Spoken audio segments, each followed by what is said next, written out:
Dear students, स्वागत है आपका आपके इस अपने YouTube channel study time with मस्ती में। मैं हूं अनुज अवस्थी। विद्यार्थियों, आज हम आपके लिए लेके आए हैं क्लास 10th का बायोलॉजी का सेक्शन। तो 10th की बायोलॉजी में जो फर्स्ट लेसन है, पहला लेसन जैव प्रक्रम है। तो आज मैंने बायोलॉजी का वीडियो बनाया है आपके लिए। तो जो पहला लेसन है जैव प्रक्रम, उसके बारे में आज समझेंगे। आइए स्टार्ट करते हैं। यदि आपको ये वीडियो अच्छा लगे तो इसको लाइक कीजिएगा, मेरे चैनल को सब्सक्राइब कीजिएगा, जिससे मेरे प्रत्येक वीडियो का नोटिफिकेशन आप तक आएगा और आप मेरे वीडियो को सबसे पहले देख पाएंगे। यदि आप नए व्यूवर हैं तो इस वीडियो को बिना स्किप किए लास्ट तक देखिए। शायद यदि आपका विद्यार्थी जीवन है तो आपके लिए ये लाभदायक सिद्ध होगा। तो जैव प्रक्रम की अगर हम बात करें तो जैव प्रक्रम कहता है, जैव प्रक्रम एक हमारी क्या है, एक प्रणाली होती है, एक क्रिया होती है, एक प्रक्रिया मानी जाती है। तो वे सभी प्रक्रम, ये सभी क्रियाएं जो संयुक्त रूप से जीव का अनुरक्षण करती हैं या फिर अनुरक्षण करने का कार्य करती हैं। जीव की रक्षा करने के लिए जो भी कार्य प्रणालियां हैं, ये सब हमारी जैव प्रक्रम के अंतर्गत आती हैं। जो संचालित करती है मनुष्य के जीवन को, ये सब प्रणालियां हमारी जैव प्रक्रम कहलाती हैं। जैसे पोषण का मतलब क्या है? जीव अगर भोज्य पदार्थों को ग्रहण नहीं करेगा, पोषक तत्वों को नहीं लेगा, तो उसका जीवन असंभव होगा। श्वसन, अगर सांस नहीं लेगा तो भी उसका जीवन संभव नहीं है। तो जो भी मनुष्य के जीवन की जो संरचना है, मनुष्य के जीवन को जो संचालित करती हैं, ये सभी चीज़ें हमारे जैव प्रक्रम के अंतर्गत आती हैं। तो जैव प्रक्रम के यहाँ पर 4 चरण माने जाते हैं। पहला पोषण, दूसरा श्वसन, तीसरा वहन और चौथा उत्सर्जन। इन चारों पदों को हम बारी बारी से अच्छे से ही क्लियर करेंगे। तो जो पहला चरण है इसका पोषण के बारे में आज डिस्कस करेंगे। और पोषण का जो चैप्टर है, पोषण का जो टॉपिक है, इस पोषण वाले टॉपिक को हम इस वीडियो में पूरा कवर करेंगे। नेक्स्ट वीडियो जो बनाएंगे वो हम मनुष्य में पोषण, या फिर एक क्वेश्चन जो यहाँ से बना कि जैव प्रक्रम को समझाइए तथा जैव प्रक्रम में पोषण की क्रिया विधि का उल्लेख कीजिए कि पोषण कितने प्रकार का होता है, पोषण के कितने चरण होते हैं। इन सब चीज़ों के बारे में आज ये पहला क्वेश्चन हमारा कंप्लीट हो जाएगा। बाकी मनुष्य में पोषण, हर जंतु में किस प्रकार का पोषण होता है, वो हम अगले वीडियो में आपके लिए लेके आएंगे।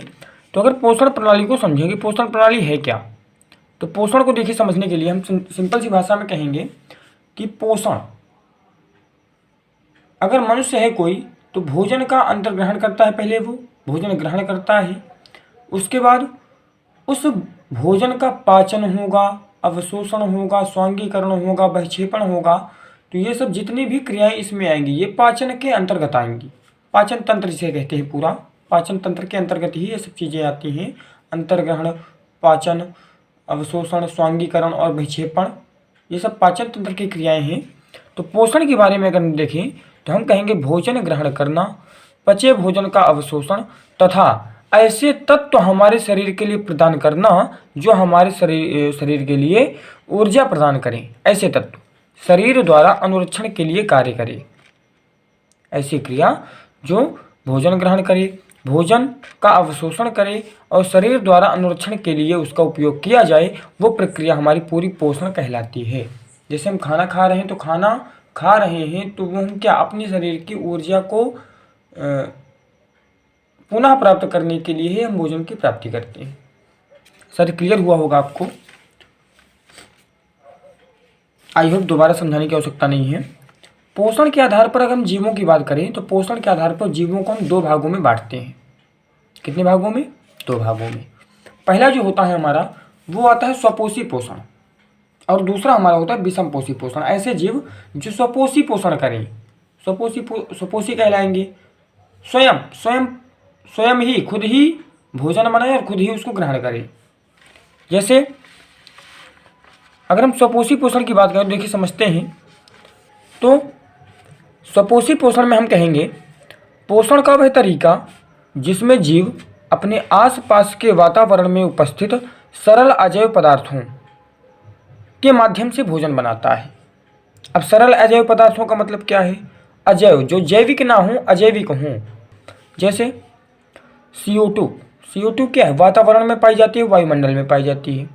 कार्बन डाइऑक्साइड और जल, ये सब चीज़ें, ये जो चीज़ें हैं ये हमारी अजैविक पदार्थों के अंतर्गत आती हैं।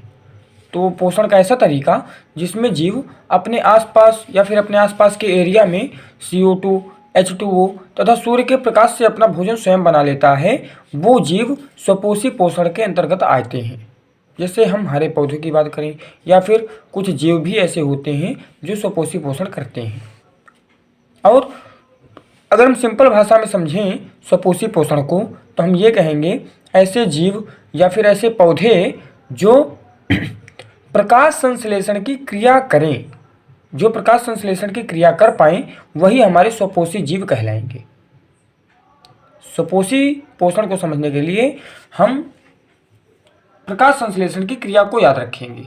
अगर प्रकाश संश्लेषण की क्रिया वो जीव कर रहा है तो वो जीव स्वपोषी ही माना जाएगा। क्लियर है?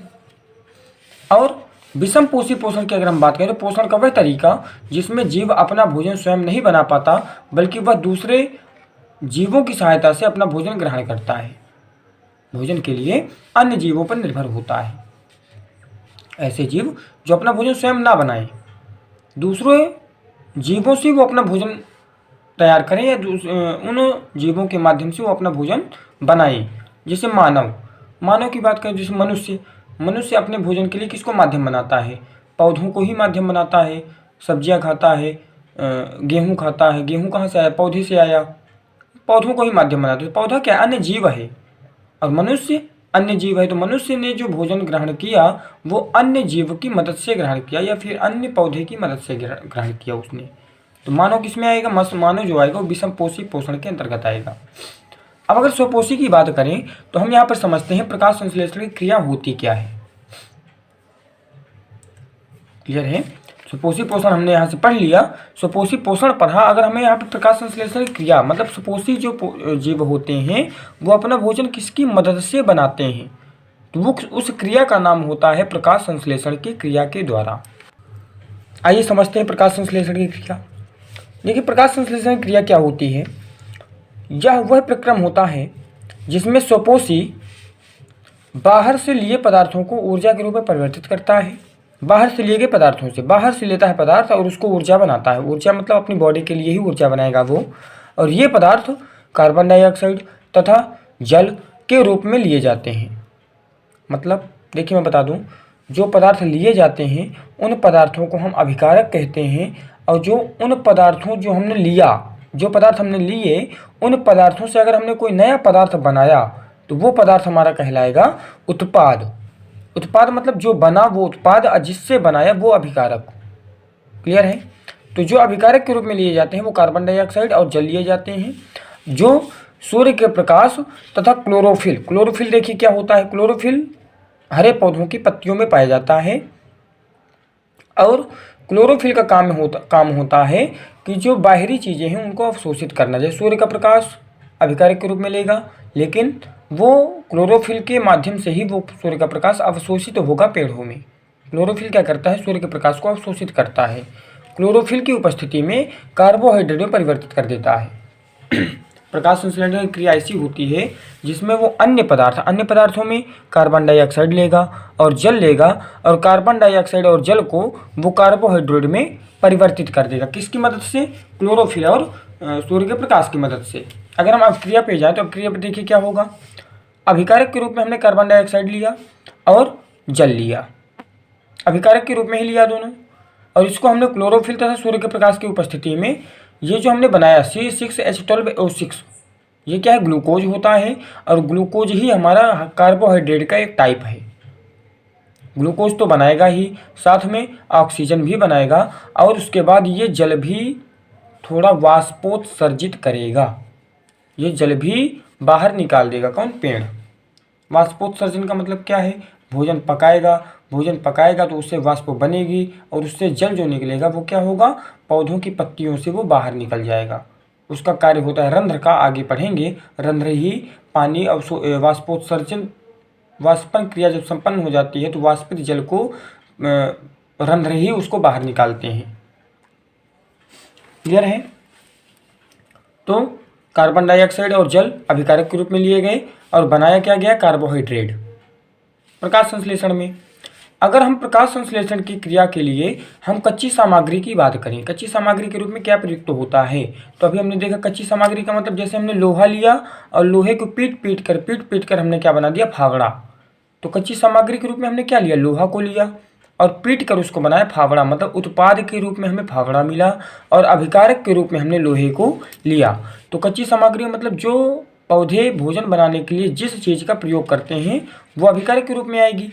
तो क्या क्या लेते हैं? देखिए, सूर्य का प्रकाश लिया जाता है, क्लोरोफिल पत्तियों में होता ही है, CO2, देखिए जो कार्बन डाइऑक्साइड है वो पौधे क्या करते हैं? इसे वायुमंडल से प्राप्त करते हैं। वायुमंडल में देखिए नाइट्रोजन भी अधिक मात्रा में होती है, नाइट्रोजन सबसे अधिक होती है, लेकिन अन्य गैसें भी पर्याप्त मात्रा में पाई जाती हैं। इसलिए कार्बन डाइऑक्साइड जो पौधे प्राप्त करेंगे वो कहाँ से प्राप्त करेंगे? वायुमंडल से प्राप्त करेंगे।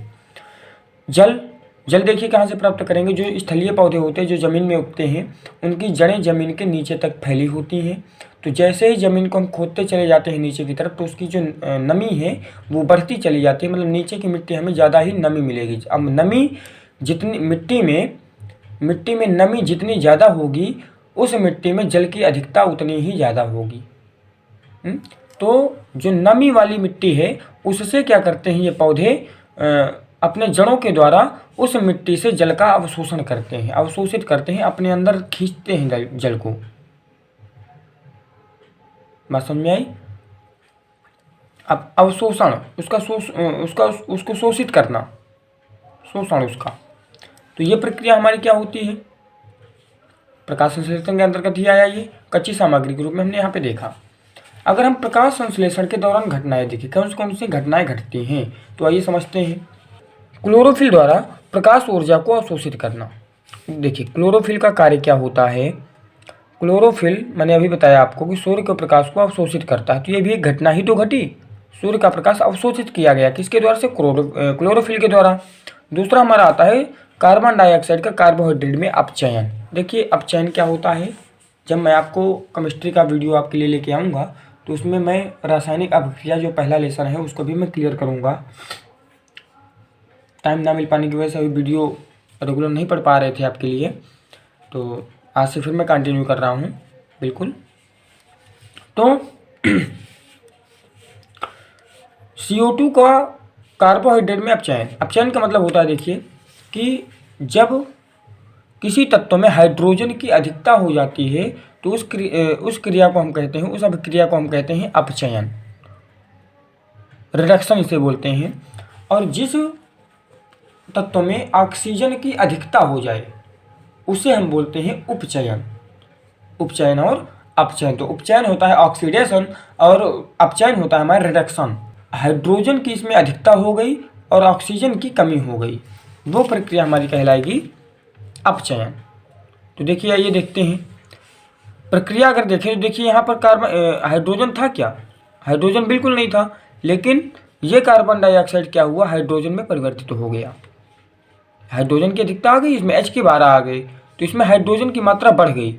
और अगर हाइड्रोजन की मात्रा बढ़ गई तो हाइड्रोजन की वृद्धि हुई, और जिस तत्व में हाइड्रोजन की वृद्धि हो जाती है उस तत्व का वहाँ पर अपचयन होता है। अगर ऑक्सीजन की वृद्धि हो जाए तो उपचयन होता है, लेकिन हाइड्रोजन की यहाँ पर वृद्धि ज़्यादा हुई है इसलिए यहाँ पर अपचयन बोला गया। कार्बन डाइऑक्साइड का कार्बोहाइड्रेट में ये अपचयन हो गया। ग्लूकोज हमारा कार्बोहाइड्रेट ही होता है। क्लियर है? तो यहाँ से हमारा प्रकाश संश्लेषण की प्रक्रिया कंप्लीट होती है। प्रकाश संश्लेषण में हमें यही समझाना है प्रकाश संश्लेषण है क्या, इसकी प्रक्रिया किस प्रकार से होती है, रासायनिक समीकरण इसका लिखना है हमें, और इसमें कच्ची सामग्री के रूप में क्या प्रयुक्त किया जाता है, और इसके दौरान जो हमारी घटनाएं घटती हैं वो कितने प्रकार की होती है, वो कौन कौन सी होती हैं। क्लियर है? आते हैं इसी के अंदर हम पढ़ रहे हैं अभी, हम पढ़ेंगे अब रंध्र। रंध्र क्या होते हैं? देखिए रंध्र क्या होते हैं, जिस प्रकार से हमारे शरीर की बॉडी में या फिर हमारी त्वचा में भी बहुत सारे यहाँ पर छिद्र पाए जाते हैं, सूक्ष्म छिद्र जिसे बोलते हैं, सूक्ष्म छिद्र। वो छिद्र का कार्य क्या होता है कि जब हमारी बॉडी से पसीना बाहर निकलता है तो इसी छिद्रों के माध्यम से, इन्हीं छिद्रों के माध्यम से ये पसीना बाहर निकलता है। तो उसी प्रकार से जो पौधे की पत्तियां होती हैं उसमें भी कुछ सूक्ष्म छिद्र पाए जाते हैं और उन्हीं सूक्ष्म छिद्रों को हम कहते हैं रंध्र। क्लियर है? पत्तियों की सतह पर जो सूक्ष्म छिद्र होते हैं उन्हें ही रंध्र कहते हैं। रंध्र का कार्य देखिए क्या होगा, मैं आपको बता दूं। रंध्र क्लोरोफिल प्रकाश ऊर्जा को अवशोषित तो करेगा, लेकिन रंध्र क्या करेंगे, छिद्र क्या करेंगे, उस प्रकाश ऊर्जा को पेड़ के अंदर तक पहुंचाएंगे। वो सिर्फ अवशोषित करेगा लेकिन वो पहुंचाएगा। और भोजन पका, भोजन पकने के बाद जो वाष्पोत्सर्जन प्रक्रिया हुई, वाष्प बना जल, जल जो वाष्पित हुआ, उस वाष्पित जल को ये रंध्र ही बाहर निकालने का कार्य करेंगे। आई होप क्लियर हो रहा होगा आपको। देखिए समझ लेते हैं। गैसों का आदान प्रदान करना, जैसे भोजन बनाने में सामग्री घट गई तो क्या करेगा, वो अवशोषित जो प्रकाश ऊर्जा का अवशोषण क्लोरोफिल ने किया, उस क्लोरोफिल के अवशोषित प्रकाश ऊर्जा को वो छिद्र क्या करेगा, वो पेड़ों के अंदर तक पहुंचाएगा। गैसों का आदान प्रदान करता रहता है वो। वाष्पोत्सर्जन प्रक्रिया के पश्चात वाष्पित जल को बाहर निकालने का भी कार्य करेगा हमारा रंध्र। वाष्पोत्सर्जन प्रक्रिया के पश्चात जब वाष्पित होगा जल तो उस जल को बाहर निकाल देगा। क्लियर है? नेक्स्ट आते हैं हम विषमपोषी पोषण में। देखिए तो विषमपोषी पोषण में यहाँ पर 3 टाइप्स होते हैं इसके, प्राणी संपोषण, मृतजीवी पोषण और परजीवी पोषण। देखिए आइए समझते हैं प्राणी संपोषण क्या होता है। तो प्राणी संपोषण की अगर हम बात करें तो प्राणी संपोषण हमारा होगा जिसमें जीव संपूर्ण भोज्य पदार्थों का अंतर्ग्रहण करते हैं और पाचन शरीर के अंदर होता है। पाचन जो होता है वो शरीर के अंदर होता है और ये संपूर्ण भोज्य पदार्थों का ग्रहण करेंगे। सभी प्रकार के भोज्य पदार्थों को ये अपने अंदर लेंगे, सभी प्रकार के, बिल्कुल। तो अमीबा, मानव भी प्रत्येक प्रकार के भोज्य पदार्थों को लेता है, अन्य जीवों का भी ग्रहण करता है वो। और अमीबा भी एक ऐसा जीव है जो प्राणी सम के अंतर्गत आता है, संपूर्ण प्रकार के भोज्य पदार्थ लेंगे। अगर हम मृत जीवी पोषण की बात करें तो ये अपना भोजन मृत जीवों के शरीर व सड़े गले कार्बनिक पदार्थों से प्राप्त करते हैं। मृत जीव कैसे हैं, जैसे कोई जीव मर गया, अब वो जो जीव मर गया, जैसे हम बात करें कौवे, चील, कुत्ते, है ना, तो ये सब क्या है, ये हमारे मृत जीव पोषण के अंतर्गत आए, मतलब मरे हुए जीवों को ये खाएं, चील, कौवे। जब कोई जीव मर जाता है तो उसको नोच के खाते हैं। तो ये सब अपना भोजन मृत जीवों के शरीर से ही या फिर सड़े गले कार्बनिक पदार्थों से प्राप्त करते हैं। ये हमारे जीव मृत जीवी पोषण के अंतर्गत आते हैं। जैसे फफूंदी, कवक, तो वो तो नॉर्मल सी चीज़ भी खा लेता है, कौवा, कुत्ता, तो वो हमारे मृत जीवी पोषण के अंतर्गत नहीं आएंगे। जो सिर्फ मृत जीवों के शरीर से ही या फिर सड़े गले कार्बनिक पदार्थों से ही अपना भोजन प्राप्त करें, सिर्फ और सिर्फ इस पर निर्भर हों, वो आएंगे मृत जीवी पोषण के अंतर्गत। जैसे फफूंदी और कवक, ये उदाहरण मान जाएगा। जैसे कीड़े पड़ जाते हैं, वो सब चीज़ें। जैसे परजीवी पोषण की अगर हम बात करें तो परजीवी पोषण क्या है, देखिए परजीवी पोषण ये अन्य जीवों के शरीर के अंदर या बाहर रहकर उसको बिना मारे, उस जीव को बिना मारे उनसे ही अपना भोजन प्राप्त करते हैं। जैसे हम देखिए समझते हैं, जैसे हमारे सिर पर जो जूं होते हैं, तो जूं क्या करते हैं कि ये हमको बिना मारे, हमें मारते नहीं हैं, लेकिन हमको बिना मारे ही हमारे ही शरीर से वो अपना भोजन प्राप्त करते रहते हैं। तो ऐसे जीव जो दूसरों जीव को बिना मारे ही उसी जीव से अपना भोजन प्राप्त करें, वो जीव हमारे परजीवी पोषण के अंतर्गत आते हैं। क्लियर है?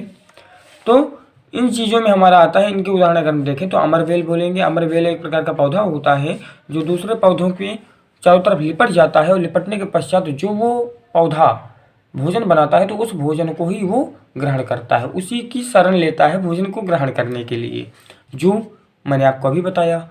तो ये सब विषमपोषी पोषण के टाइप्स हैं 3। तो यहाँ से विषमपोषी पोषण भी कंप्लीट होता है और पोषण के दोनों प्रकार स्वपोषी पोषण, विषमपोषी पोषण भी यहाँ से कंप्लीट होते हैं। तो आज यहाँ पे हमने पहला क्वेश्चन डिस्कस किया कि पोषण कितने प्रकार का होता है विस्तार से समझाइए। हो गया। अब नेक्स्ट जो टॉपिक हम आपके लिए कल लेके आएंगे अगले वीडियो में, तो वो हमारा होगा अमीबा में पोषण, मनुष्य में पोषण है। कुछ जीव ऐसे हैं जिनमें हम पोषण पढ़ेंगे तो उनको भी क्लियर करेंगे। मनुष्य में पोषण कैसे होता है, अमीबा में पोषण कैसे होता है, सचित्र वर्णन करेंगे उसका हम, और चित्र के माध्यम से ही आपको समझाने का प्रयास करेंगे। तो आप इसका स्क्रीनशॉट ले लीजिए। इस वीडियो को आज हम यहीं तक रखते हैं। अगले वीडियो में मैं आपको पोषण के जो चरण हैं या फिर मानव आहार नाल के बारे में हम भी डिस्कस करेंगे अगले वीडियो में। आइए स्क्रीनशॉट लेते हैं। स्क्रीनशॉट आप ले लीजिए इसका, मैं बता रहा हूँ अभी। तो स्क्रीनशॉट आप स्टार्ट कीजिए। यहाँ से जैव प्रक्रम और जैव प्रक्रम के जितने भी पद थे, पोषण का स्क्रीनशॉट लीजिए आप। यहाँ से आगे बढ़ते हैं। प्रकाश संश्लेषण का भी स्क्रीनशॉट लीजिए। और यहाँ से रंध्र भी कवर हो रहा है हमारा। रंध्र हो गया, प्रकाश संश्लेषण के लिए कच्ची सामग्री और प्रकाश संश्लेषण के दौरान घटने वाली घटनाएं, इतनी चीज़ें यहाँ से कवर हो रही हैं। इसका भी लीजिए। हो गया। ये हमारा आता है विषमपोषी पोषण। विषमपोषी पोषण का भी लीजिए। क्लियर हो गया। तो हमने क्या किया इस वीडियो में, हमने आपका एक तरह से देखें तो बायो का एक क्वेश्चन हमने यहाँ से कंप्लीट करा दिया कि जैव प्रक्रम क्या होता है, और पोषण की जितनी भी चीज़ें थी, पोषण क्या होता है, पोषण कितने प्रकार का होता है, ये हम चीज़ें यहाँ से आप आज ये कवर कर चुके हैं कि पोषण कितने प्रकार का होता है। सपोषी पोषण और विषमपोषी पोषण को समझाइए या फिर इसको विस्तारित रूप से उल्लेख कीजिए। ये क्वेश्चन हमारा कंप्लीट होता है। यदि आपको ये वीडियो अच्छा लगा हो, मैं क्या करूँगा, बायो की जो वीडियो लेके आऊँगा ये आपको ऐसे ही हैंड रिटन नोट्स से ही मैं आपको क्लियर कराऊँगा, क्योंकि जिसमें भी यहाँ पर चित्र की आवश्यकता होगी तो मैं आपको चित्र यहाँ पर अच्छे से ही कवर कराऊँगा, कोई दिक्कत नहीं है। तो चित्र के माध्यम से भी इसको हम समझेंगे, क्योंकि बोर्ड में क्या होता है, बोर्ड में फिर कई सारी दिक्कतें होती हैं क्योंकि लिखना ज़्यादा पड़ता है इसमें। तो ये इसमें भी कोई इशू नहीं हुआ होगा। आपको हैंड रिटन नोट्स भी मिल रही हैं। आपको यहाँ से हैंड रिटन नोट्स भी प्रोवाइड होंगी और आपको बाकायदा नोटेशन वगैरह सब मिल रहा है। आपको नोटेशन भी मिल रहा है और शॉर्टकट ऐसे ही आप लिखने का प्रयास कीजिए। और इससे क्या होगा, आपको ये चीज़ें बहुत ही सरल भाषा में और बहुत ही अच्छे ढंग से ये आपको याद भी हो जाएंगी। तो यदि आपको ये वीडियो अच्छा लगा हो तो इसको लाइक कीजिए, मेरे चैनल को सब्सक्राइब कीजिए तथा बेल आइकन को प्रेस कीजिए।